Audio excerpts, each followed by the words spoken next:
Bonjour, chers amis, chers membres de la communauté des Chevaliers du Savoir. Alors là, je suis ravi de vous accueillir aujourd'hui. Cette fois, c'est très spécial pour moi. Là, on va parler d'un sujet très sérieux. Comme d'habitude, j'interviewe souvent des auteurs d'un livre, mais là, c'est un livre très prenant, très poignant. L'innocence sacrifiée. Et là, c'est un témoignage, c'est pas un roman, c'est un témoignage très important sur un sujet sombre, un sujet d'actualité. Et je suis honoré que ma chaîne, parfois, traite face à cette chaîne est originale et fait un peu de tout. Et je suis honoré que ma chaîne puisse recevoir cet auteur adorable et parler de ce sujet terrible, de ce vécu terrible de Céline Jacobs. Bonjour Céline. Tu vas bien? Bonjour Mickaël, merci de ton introduction. Ça va bien, merci beaucoup. C'est gentil, merci de ta présentation. Voilà, alors Enchanté on là, va aller On va aller tout de suite au cœur du sujet. Ça parle, l'innocence sacrifiée, il s'agit de pédocriminalité. Et vous allez voir que l'innocence sacrifiée, donc je le montre, c'est un petit livre en plus, c'est un livre prenant. Et bon, si vous êtes du genre à vous dire, ouais, ouais, on ne veut pas lire un livre en 300 pages, surtout un témoignage dur, bon, ça fait même pas 100 pages, 98 pages, un, un tout petit bouquin. Donc voilà, c'est poignant, c'est dur, c'est résumé, c'est très bien écrit en plus. En plus, il y a il y a tout un récit, le récit de la vie de Céline. Et là, je vais lui passer la parole dans quelques minutes pour elle nous fasse un peu le récit. Ça, ce qui est intéressant, c'est son témoignage. Et il y a aussi également une des originalités du livre, c'est qu'elle parle un peu, on peut parler un peu de philosophie. Enfin, c'est un essai en même temps, à part son témoignage poignant, il y a des réflexions très personnelles sur sa conception de la vie. Donc, c'est un livre très profond et tout ça en seulement 98 pages. Bravo de ceci. Alors, donc, il y a en fait ce que les gens ne savent pas, il y a la pédocriminalité et il y a deux sortes. Il y a ce qu'on connaît un peu tous, la pédophilie. On parle de pédophilie, de pédocriminalité, comme si ça ne concernait que la pédophilie. Mais vous voyez, le sous-titre, c'est l'innocence sacrifiée, l'hébéphilie démasquée. Et c'est la deuxième forme de pédocriminalité, l'hébéphilie, dont tu as été victime, ma chère Céline. Tu peux nous dire ce que c'est, nous le définir, s'il te plaît? c'est la maltraitance sexuelle, non pas donc sur les enfants, mais sur les adolescents, donc les mineurs d'âge en pleine puberté. Donc, toi, tu étais adolescente. Alors voilà, ton récit commence, je crois, dans ce livre que j'ai lu, je ne me souviens pas de tout, mais ça commence en Afrique où tu te sentais plus libre. Après, tu es venu en J'ai Occident. grandi, oui. Mhm. Ouais, tu te sentais mieux, c'est J'ai vrai. grandi jusqu'à l'âge, pardon. J'ai grandi jusqu'à l'âge de 8 ans et demi, oui, en Afrique centrale, au Burundi et au Congo-Zaïre à Avec l'époque. tes parents, c'est eux qui t'avaient amené là-bas. Tout à fait, il travaillait là, mon père en tant que coopérant pour l'État belge, notamment. D'accord. Et tu es vite revenu en Belgique, c'est ça? Vite ou... Ah, quand même, vite, j'arrivais en Belgique dans la scolarité, ça correspondait à la quatrième primaire. J'avais presque 9 ans. Ah oui, quand même. Donc voilà, tu as passé une enfance libre où il t'est rien arrivé de trop choquant jusqu'à 9 ans. On le voit le livre toujours, vous le voyez bien, tu étais très, très contente de ton enfance, t'as une enfance tout à fait normale. Mais ça c'est un peu, comment dire, ça c'est un peu... Compliqué en arrivant dans l'espace Schengen, oui. La prison à ciel ouvert comparée à l'Afrique où là les horizons étaient sans limite, et de la Ouais, ouais, nature ça c'est un à peu perte de corsé, vue. c'est ça. Même beaucoup, j'allais dire, ouais, ouais. Quand tu es arrivé et qu'on t'a présenté à certains photographes. Qu'est-ce qui s'est Disons que passé? j'étais déstabilisée déjà par un déracinement surprise de l'Afrique centrale. Je suis arrivée en Belgique voilà, sur la décision unilatérale de ma mère, qui avait décidé de quitter mon père. Et en même temps qu'un déracinement, j'affrontais donc le divorce de mes parents, et qui a duré jusqu'à plus ou moins mes 12 ans dans procédure.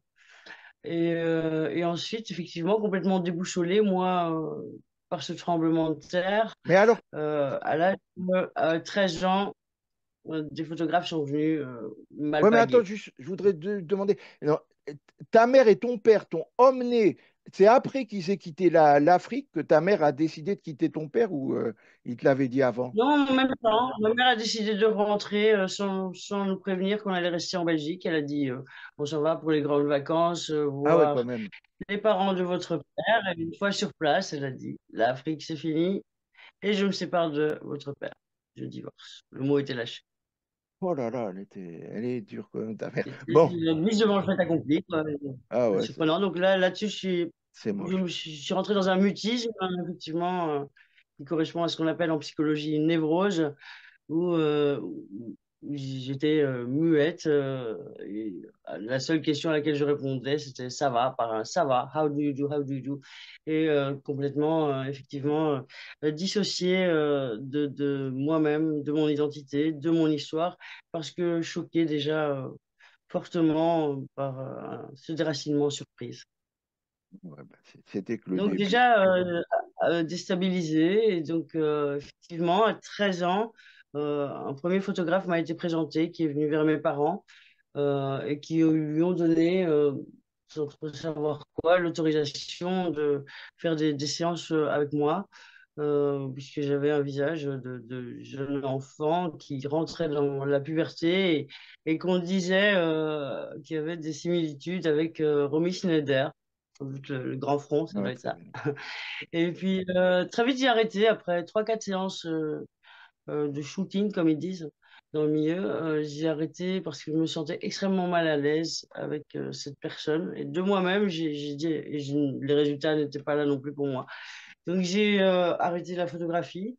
Et c'était la première fois pour moi donc, que je passais de l'autre côté de l'objectif parce qu'à la base, très rapidement, mon père, qui était resté en Afrique, nous a fait voyager pas mal et m'avait mis entre les mains son appareil photo Canon et j'étais responsable donc de prendre les images de nos voyages pendant les vacances scolaires. Ah ouais, Je t'allais chez faisais ton avec père pendant les vacances scolaires et il t'initiait un peu à je la suis passée photographie. modèle. Bien qu'elle était extrêmement gênante, m'a mis mal à l'aise, néanmoins j'étais touchée, voire même flattée comme le corbeau dans la fable, d'avoir l'honneur de pouvoir être mis en valeur, notamment par l'apparence, par l'image, qui était déjà une façon de se démarquer d'une vie fort monotone et un quotidien assez routinier, ennuyeux. Donc j'ai arrêté, mais j'ai demandé à ma maman, ma mère, s'il était possible de m'amener en agence parce que je voulais à ce moment-là poursuivre cette opportunité qui m'était donnée de faire de la photographie en tant que modèle. Et D'accord, c'est bon, là où ma mère a proposé de me mettre en contact avec des photographes amis de la famille de mon père, qui apparemment étaient bien sous tout rapport.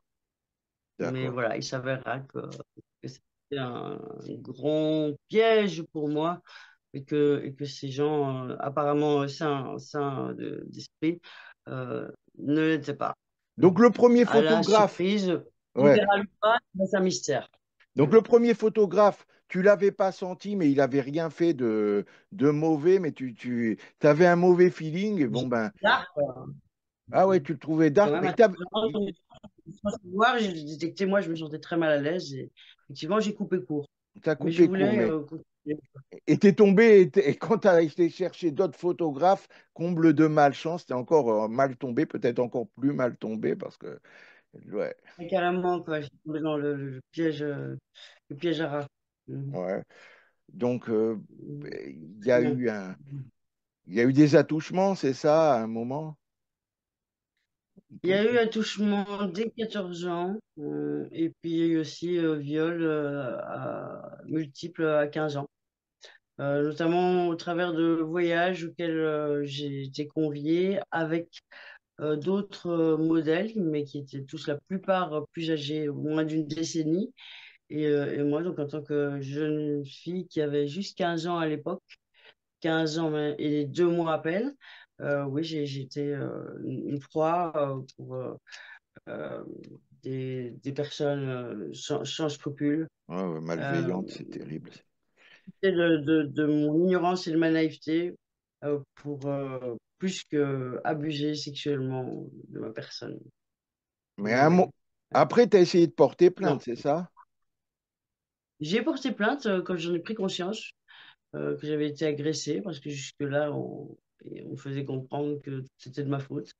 Et étant déjà une petite fille déstabilisée par un divorce et très fragile et aussi donc traumatisée quelque part, donc très stressée, je n'avais pas identifié au départ que j'avais été agressée, mais je prenais la responsabilité en me disant, sans doute, j'ai dû faire quelque chose qui cloche, sans comprendre vraiment en quoi j'avais fait quelque chose de répréhensible.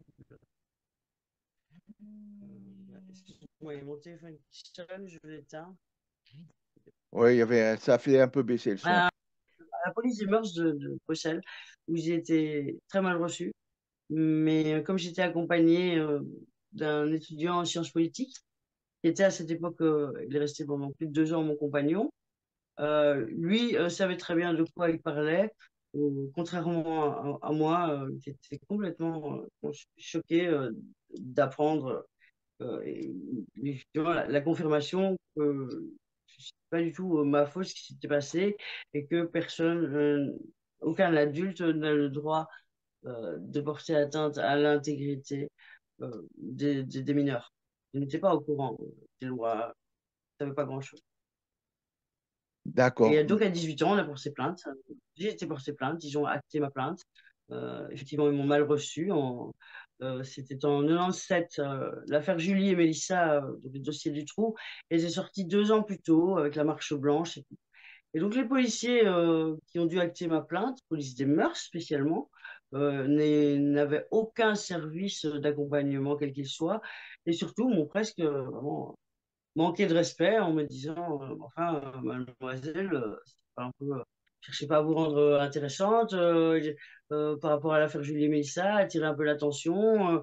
Ils étaient plutôt, ils m'ont bousculé, quoi. Déjà, Ouais. j'étais pas en bon Presque état. c'était ta faute, quoi, Et donc, presque. à la fin du dépôt de la plainte et de la déposition, ils m'ont demandé si je voulais me porter par civil là maintenant ou au moment de l'audience, du procès, ils ont même dit.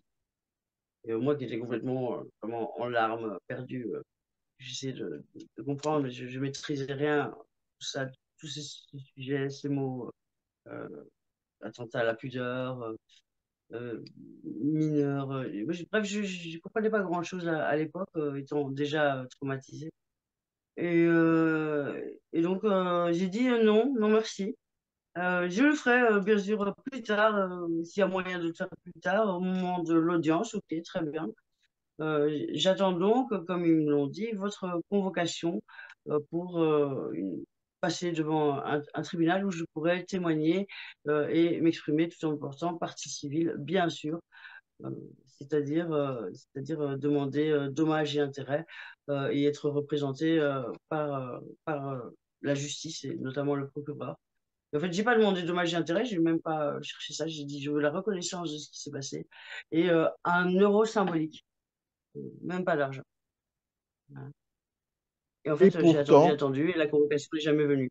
ouais.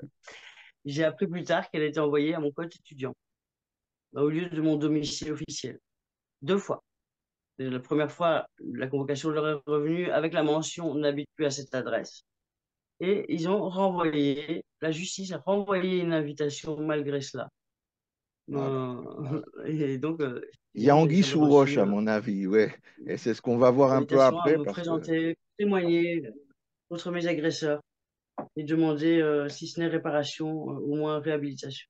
Avec cette convocation qui n'était pas envoyée à la bonne adresse, c'est assez étonnant.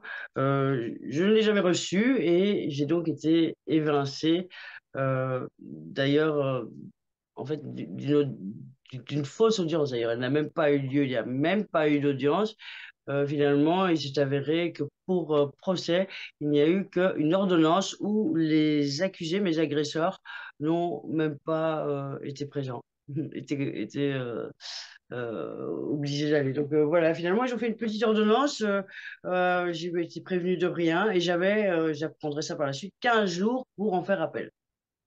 D'accord. Alors voilà, ça c'est côté justice. Donc carrément, voilà, moi j'étais évincé. Mais qu'est-ce qui s'est passé de mon côté quand même pour les détails? Si j'étais jusqu'à porter plainte, c'est que ça m'a perturbé à un point que après ce qui s'est passé lors de ce voyage, 6 mois plus tard, j'ai avalé toute une boîte de médicaments tellement j'étais perdu.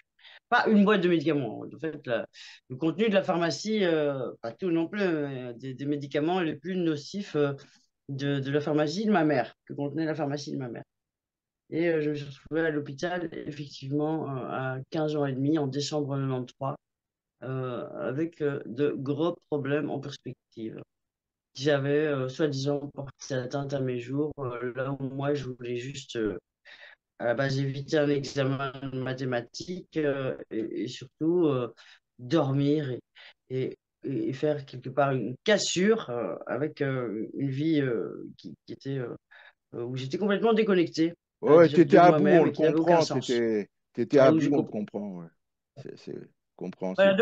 donc j'ai doublé en beauté ma quatrième, cette fois la quatrième humanité, où j'étais arrivé jusque-là. Et du coup, ma mère m'a fait confiance pour passer ce qu'on appelle ici en Belgique le jury central, les épreuves du jury central. Et en faisant ces épreuves, on passe en fait la deuxième cycle des humanités, 4, 5, 6, en un an. Il y a Ouais. moyen. Je sais Et pas si les Français ils comprendront parce que c'est un peu, très différent ah, de mais chez ça nous. s'appelle le jury d'État. Voilà, et finalement, c'est non pas le jury d'État, mais une sorte d'examen d'entrée en agronomie de l'université de Louvain-la-Neuve que j'ai réussi. Un examen d'entrée qui m'a permis d'avoir une passerelle pour commencer des études à l'université dès l'âge de 17 ans, finalement un an avant mes camarades, mes congénères, mes Ouais. contemporains. Et donc, j'ai entamé des études de journalisme. Et je me suis inscrite en journalisme, information, communication à l'Université libre de Bruxelles, l'ULB. Et j'ai passé Candie, puis licence en journalisme écrit audiovisuel, que j'ai réussi. Et donc, au cours, c'est bien en fin de première Candie que j'ai déposé plainte. On était alors en 97. Je suis arrivé en 95, en fin de deuxième première candidat. Je ne sais plus exactement. Mais en tout cas, ma plainte a été actée en 97. Et en l'an 2000, toujours aux études, en licence, je me demande, tiens, en master, donc, qu'est-ce qui se passe? Pourquoi j'ai pas de nouvelles? Et c'est là que donc j'ai appris que la convocation m'avait été envoyée et qu'ils étaient très étonnés au greffe du correctionnel, hein, parce que c'était jugé à ce niveau-là en première instance, je ne connais pas tout juridiquement. Ouais. Donc, ils m'apprennent que si, on m'a tout à fait envoyé une convocation, c'est incroyable, comment ça se fait que je n'ai pas reçu, que je n'ai pas réagi, et que oui, il y a eu un jugement, est-ce que je veux le voir? Et voilà, on me tape le jugement sous les yeux, où je vois l'un acquitté, la personne, un adulte âgé de 43 ans quand j'en avais 14, et le second que j'ai accusé, mais j'en ai accusé trois, mais bon, on n'en a que deux sur au pilori, et le second, lui, il prend un an avec sursis pour attentat à la pudeur, ce qui est attouchement, là où moi, j'ai porté plainte pour viol multiple. Et donc, je repars du greffe choqué et je continue mes études malgré tout, sans avoir eu aucune aide ni avocat. Et voilà, ben, je termine mes études bon gré mal gré, avec un mémoire sur les relations les relations intimes entre les hommes et les femmes, les relations de couple, sujet que j'ai voulu aborder suite au divorce de mes parents pour comprendre un peu dans quel monde nous sommes et à quel stade se situent les mœurs en Europe occidentale, leur Oui, histoire et leur présent et les perspectives à venir. Voilà, et donc j'ai réussi mon diplôme de journalisme, je suis sortie. Et pour le félicitations. fêter, j'ai fait une grosse fête avec. J'avais quitté mon compagnon qui m'avait soutenu dans mes démarches pour porter plainte. Et là, je suis tombée sur un pote à cette ex-petite amie et qui m'a dit: Ah, toi aussi, t'as fini tes études, t'es sur la fin. Et ben, tu sais quoi, on fait en tout cas une grosse teuf pour fêter la fin des examens et t'es la bienvenue. Moi, j'y étais un peu, je connaissais pas très bien. Et j'y étais. c'est là qu'on m'a donné deux bols de champignons hallucinogènes. Deux bols, genre le bol de cornflakes rempli de champignons avec de l'eau Aïe, aïe, chaude, du psyllo, que j'ai avalé. Moi qui les déteste, les champignons à la base. Mais je me suis dit rien à perdre, on va faire l'expérience et je me doutais pas que j'étais aïe. totalement hors des proportions du Ouais. raisonnable. Et ça Et allait donc, je marquer vais, le reste de ta vie, je pense. Ah là, bon, disons que je suis sur overdose, quoi. Mais donc, je me suis remis assez rapidement, disons en 2 semaines, maximum un mois, j'étais sorti de là. Ça m'avait en tout cas attisé les points névralgiques et permis d'identifier les événements les plus importants qui m'avaient marqué, notamment les traumatismes au long de ma vie, que ce soit le divorce de mes parents et le déracinement, la pédocriminalité et l'injustice qui avait entouré ma plainte, ou encore la perte d'un ami cher lors de euh, mon jury d'État, lors de cette dernière année pour terminer les humanités. Voilà, et donc je me suis retrouvée effectivement à l'âge de 23 ans avec un diplôme de journalisme en poche, mais tétanisée face à mon âme écorchée vive. Voilà, et ne sachant pas comment réagir, je suis sortie un jour déterminée de chez moi, tellement déterminée que je trouvais ça même pas important de mettre mes chaussures. Et je suis partie tout droit comme le taureau que je suis. Et je me suis dit, bah, je suis peut-être un taureau, mais cette fois, et on m'aura pas, je vais pas foncer dans le mur sans réfléchir. Non, mais en tout cas, je vais tout droit devant moi, je sais pas où ça va mener, mais j'avance, je sors de chez moi pieds nus et déterminé, je vais tout droit. Et je me retrouve rapidement confronté à un muret, parce que dans, dans la partie occidentale du monde, partout, il y a des murs, c'est du béton partout. On n'a pas... Donc, très vite, il y a un muret devant moi qui m'arrive là, et alors je me dis, tata, je vais pas foncer dans le mais mur. ça, c'était Je combien de temps passe. après la fête et les champignons? C'était un mois et 20 jours, quelque chose Ah comme ouais, ça. quand même. La fête, c'est le 31 juillet 2001, et ce jour-là, nous sommes le 9 septembre 2001. Donc, ça fait un jour et un mois et 10 jours. Ah ouais, donc, ouais, Et c'est donc, pas... je passe au-dessus du muret et je me retrouve, tiens-toi bien, je te raconte cet événement en détail parce qu'il est très important. Je me retrouve sur un stade de foot qui Ah ouais. était donc à 50 mètres, une cinquantaine de mètres de chez moi, je ne savais pas. J'ai pas de chance de l'orientation, donc je ne connaissais pas très bien les alentours. Je me Ouais. retrouve en plein stade de foot, je suis arrivé par l'arrière et il y a un match en cours et la balle qui arrive droit sur moi, sur mes pieds.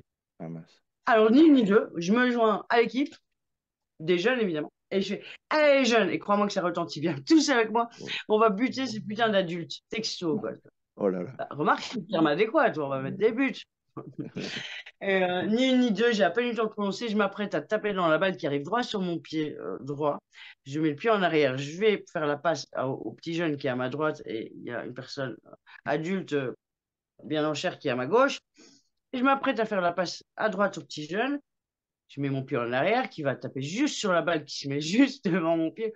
Et bam, ni une ni deux, j'ai 15 flics autour de moi qui me mettent à terre, main derrière le dos, menottent directement et ils me prennent les bras comme ça, en blé. Les cassants, heureusement, ils n'ont pas été cassés, mais j'en ai encore mal aujourd'hui. Ils me tordent les bras, ils me prennent les bras en cloche et me traînent sur tout le terrain de foot jusqu'à leur camionnette qui est garée à l'autre bout. Je ne sais pas combien mesure un terrain de foot. Eh ben, mon vieux, j'ai rien compris comment ils sont arrivés, hein. En, en 2 secondes, ils sont arrivés. Genre, la police du futur, quoi. Ils Ouais. sont arrivés par la porte des étoiles. J'ai pas compris. Ils sont arrivés, j'ai à peine eu le temps de dire ouf. Je te dis cette phrase que je me retrouve menotté, traîné avec voilà, brutalité vers la camionnette. Et arrivé à la camionnette, je me dis, ah, ça y est, on va me lâcher. Ouh, je vais pouvoir monter calmement dans leur fourgon. Et ne dis pas que ils sortent les matraques et je me fais taper sur les tibias et finalement assommé. Je le comprendrai plus tard. Et quand je reprends conscience, je suis enfermé dans une petite cage de béton où je ne sais même pas m'asseoir, qui ne fait pas plus d'1 m 80 de hauteur et quelque chose que, je sais pas moi, 50 centimètres carrés, 70 maximum, dans le noir, emmuré, quoi. Je ne savais même pas que ça existait, ce genre de cage de béton. Et nous, bon, ben, j'arrive à passer le temps, je m'endors apparemment, et je me réveille, tiens-toi bien, attachée sur un lit et j'apprends que je suis en psychiatrie. Avec au-dessus de ma tête ma chère tante qui m'a présenté son ami photographe, mon agresseur. Oh là là. Et là, je suis donc attachée par les poignets et les chevilles, les bras en croix, tu vois. Et nous sommes le 11 septembre 2001. Je sors de 48 heures de détention administrative. Je suis en contention, attaché en psychiatrie à Saint-Luc, un fameux hôpital universitaire à Bruxelles ici. Voilà. On finit par me détacher. D'abord, je suis réveillée parce que, aussi, comment je me réveille, d'une part, parce que on a mis une lumière à 10, même pas 10 centimètres de mes yeux, donc je suis éblouie, mes yeux s'ouvrent, et j'ai ma tante de l'autre côté qui est en train de m'enfourner, m'engouffrer une gaufre, euh, comme ça contre mon gré, alors que je suis en train de dormir. Donc je la regarde, je me dis, bon, mais qu'est-ce qu'elle fait là? C'est la dernière que je voulais voir. Étant donné que j'ai porté plainte contre ses amis, que je suis plus trop en contact avec la famille, j'évite. Et alors, elle enlève sa gaufre, mais à la place, elle me tend un verre d'eau qu'elle s'apprête à me verser sur la tête, en fait. Et moi, je suis comme ça, elle doit attacher. Et je fais signe qu'elle enlève immédiatement son verre d'eau menaçant. Elle enlève, moi, on finit par me détacher. Je sors de cette pièce et je vois une télévision dans le couloir de l'unité 21, qui est la psychiatrie de Saint-Luc. Et je vois les avions qui s'écrasent sur les tours. Nous sommes bien le 11 septembre 2001. Ah là là. Céline, premier jour en psychiatrie. Et Incroyable, je la vie des constate que fois. je suis enfermée derrière des portes voilà, blindées, quoi. Et que je suis prisonnière et je ne sais pas pourquoi. Ouais. Enfin, on peut se douter pourquoi. C'est parce qu'il y avait cette plainte qui gênait des personnes. Voilà. Mais moi, je n'ai pas compris direct. Ouais, Donc, dur sur le coup, on comprend pas, avant qu'elle mais me visitait, elle me dise, qu'est-ce que c'est que cette histoire? Qu'est-ce que tu fais là? ouais, mais Tu as fait une dose il n'y a pas longtemps. Et moi, je fais gratte, gratte. Ah ouais, ouais, les champignons. Et on fait, voilà! Ben, c'est la raison pour laquelle tu es enfermé. Pardon, mais enfin, c'était quand même il y a plus d'un mois, quoi, depuis que j'en suis revenu. Non, on me c'était un dit pas du prétexte. tout. Les champignons hallucinogènes, tout rendu psychotique. Et finalement, on me décrète, et on me détermine très rapidement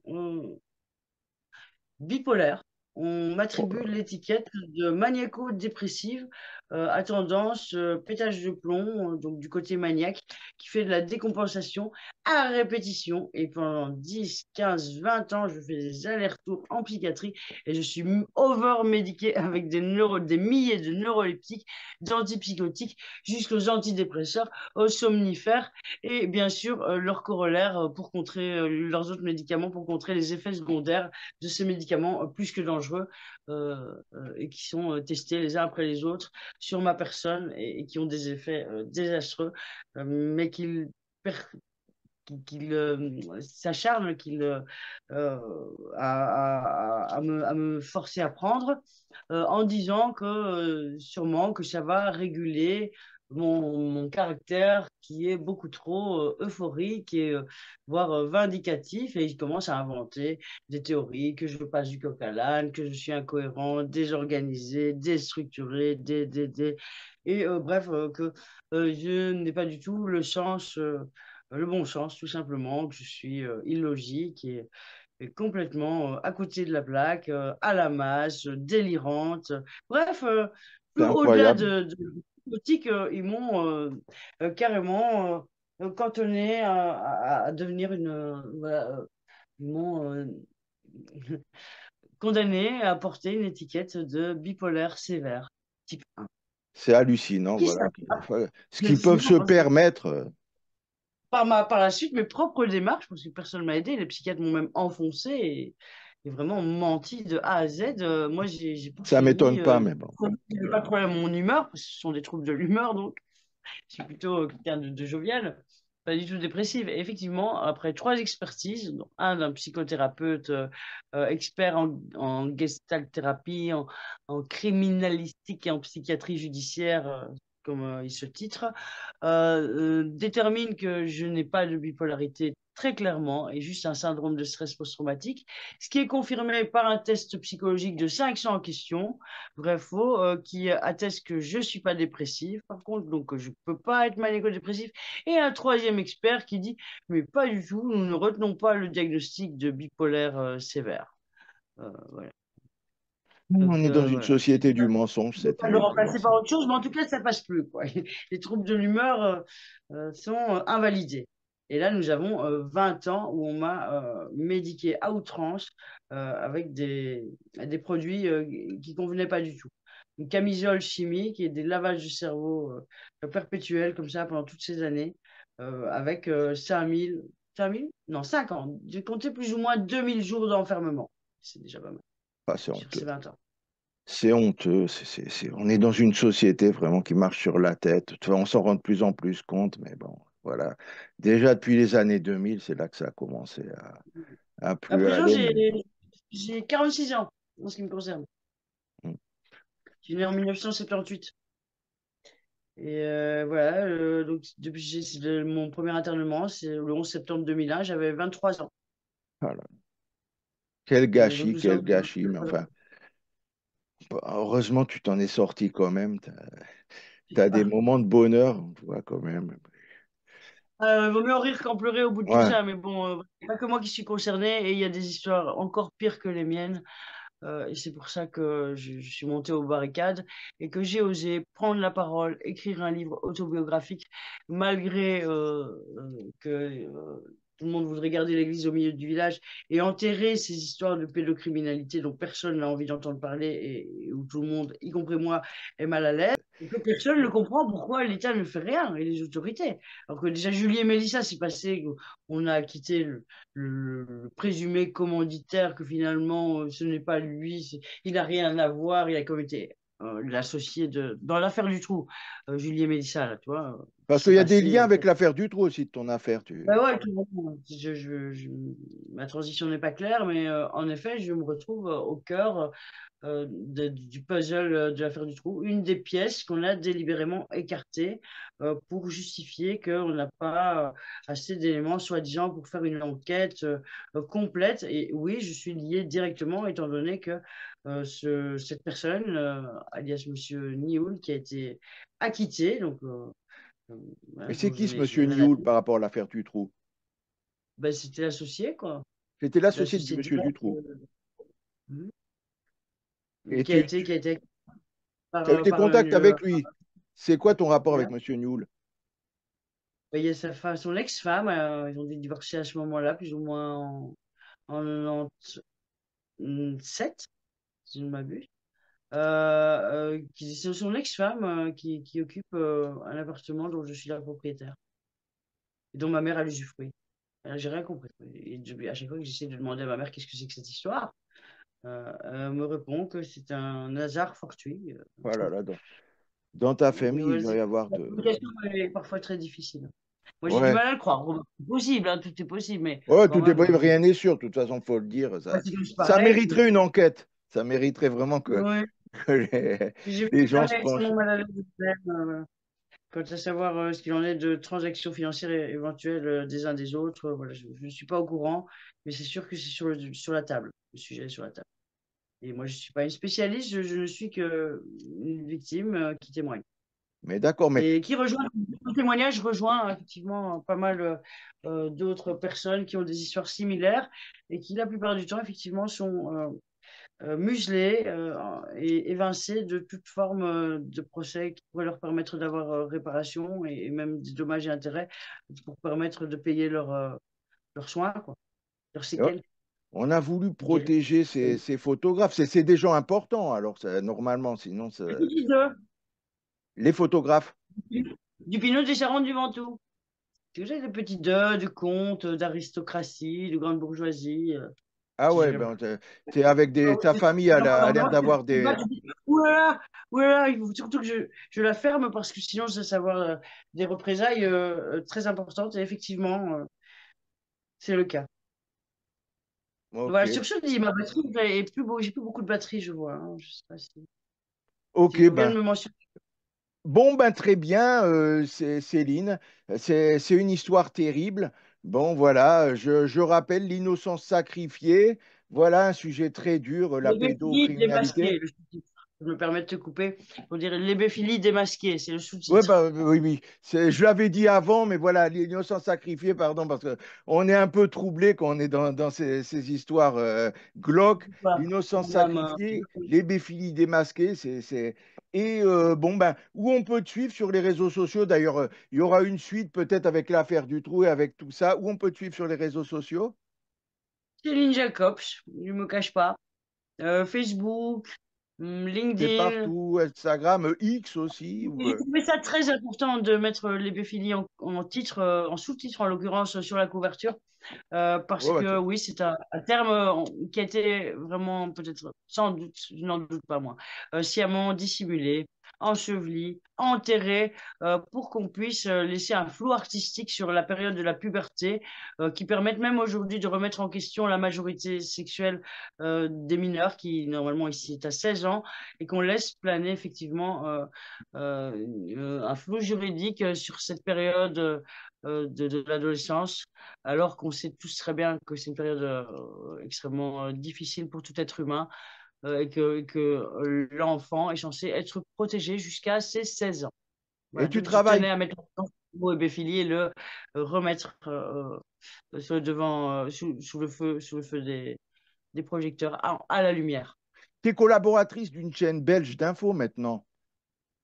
La collaboratrice, c'est beaucoup dire. Disons, j'ai participé à une interview avec Anne Lallemand, qui effectivement est à la tête d'un média qui s'appelle Citoyen Belge, comment tu peut-être Je sais plus. Je l'ai euh, vu lors de l'interview, mais je sais plus du tout. média citoyen spécial Belgique. Voilà. Eh bien, une petite interruption, je confirme, pour cause de mon chargeur qui était pas, il y avait plus de batterie, un truc dans le genre, comme ça qu'on dit.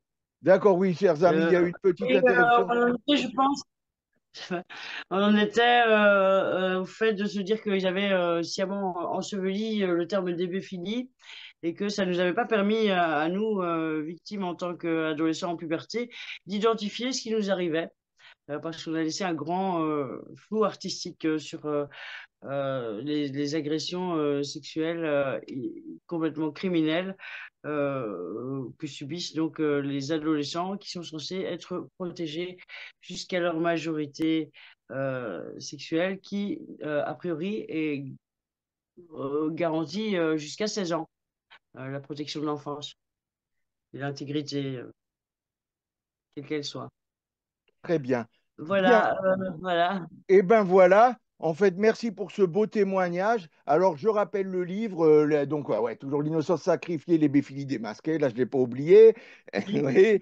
Et tu as écrit d'ailleurs deux autres livres, et je pense, parce que pour cause de Jeux Olympiques, étant donné que là, je suis un peu ailleurs, mais je reçois mon courrier à Paris, et ils nous ont dit d'essayer de pas trop se faire envoyer du courrier à Paris, parce qu'il y a vous voyez, avec les Jeux Ouais. Olympiques, c'est un peu la catastrophe. Mais donc, voilà. Donc, mais je lirai ces deux livres en septembre. J'ai hâte et on fera. Et d'ailleurs, chers amis, je retrouverai Céline. D'ailleurs, je m'entends très bien avec elle. J'espère que je la retrouverai régulièrement. Au moins, je la retrouverai pour parler de ces deux premiers livres. J'espère qu'on aura beaucoup de choses à se dire là-dessus aussi. J'ai hâte de les découvrir. Tu veux dire ce que c'était les titres de tes deux premiers livres? Nous avons d'abord mon premier, à mon grand étonnement, je ne savais pas que je pouvais être auteur, ben, est sorti Petit homme de ma vie, avec Ouais. la naissance de mon fils, qui raconte donc sa petite enfance, Ah oui, là, on de n'a ma pas grande parlé. Ah, on a 10 ans. oublié un gros truc. Attends, tu as perdu ton fils aussi avec tous ces problèmes. On n'en a pas Ouais, parlé. effectivement, dans un tourbillon où j'ai identifié aussi, enfin, j'ai réalisé qu'un troisième agresseur n'avait pas été poursuivi, et il m'est remonté des remontées acides là, qui m'ont permis de clôturer mon enquête à moi de mon histoire et de réaliser que ce bonhomme, contre qui j'avais porté plainte aussi, n'a pas été poursuivi, malgré qu'il avait déjà fait 6 ans de prison pour pédocriminalité. Ah ouais, bah, Euh, ça. et, et que par la suite, donc je l'ai rencontré juste après sa sortie de prison. lors de ce voyage aussi, et qu'on l'a laissé prospérer et développer la pédocriminalité à partir de la Belgique, en Thaïlande et de manière internationale, dans ce qu'on nomme le tourisme sexuel. Donc, Et ils t'ont enlevé ton fils à cause de cet homme-là. ouais, cet homme-là qui n'a pas été poursuivi, et ça nous promet un beau balance ton port qui Ah va ouais, ben, suivre, ça notamment c'est bientôt. Si vous nouvellement. suivez Céline sur ses réseaux, voilà, très bien.